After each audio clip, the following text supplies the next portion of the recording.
Aujourd'hui, l'intersyndicale fonction publique a appelé à se rassembler, à appeler les personnels de l'État, de la territoriale et de la santé à venir place Colette, c'était le nom d'une femme.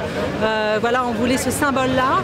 En amont du 8 mars, pour faire monter la question du 8 mars aussi auprès des personnels de la fonction publique qui sont largement touchés par les inégalités de salaire. Elles sont 62% en fait à être des femmes dans la fonction publique, nous sommes 62%. On a 19% d'écart de salaire entre les hommes et les femmes dans la fonction publique qui pourtant devrait être plus protégée.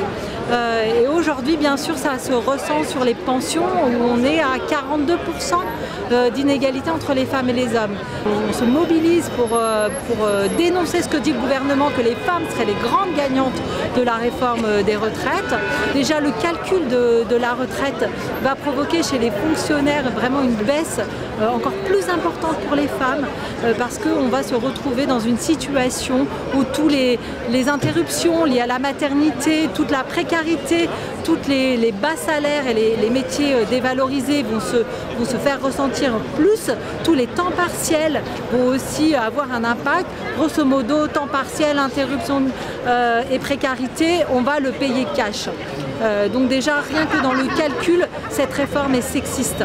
Ensuite, primes en fait vont être intégrées dans le calcul, sinon les baisses de pension auraient été vraiment dramatiques.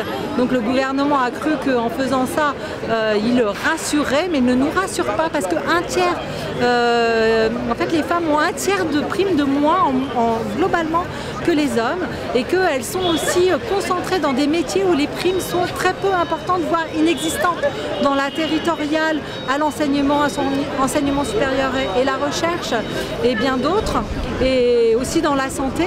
Et donc ça va avoir des répercussions, ça va vraiment aggraver la situation plutôt qu'y répondre. Il faut une augmentation générale des salaires et des pensions. Il faut mettre fin à ces inégalités de salaire entre les femmes et les hommes. Ce serait en plus des sources de financement très importantes pour les retraites et pour tout le système. Et aussi permettre finalement à ce qu'il y ait une réduction du temps de travail pour tous et toutes, pour qu'il y ait un vrai partage. Et on demande bien sûr des créations d'emplois, des plans de titularisation.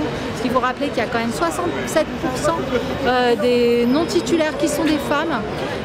Et aujourd'hui, il y a besoin de places, de crèches, vraiment d'un service public de la petite enfance à hauteur des besoins et aussi de services pour les aidants parce que bien sûr les femmes, ce sont elles aussi qui ont à prendre en charge la plupart du temps leurs aînés dépendants.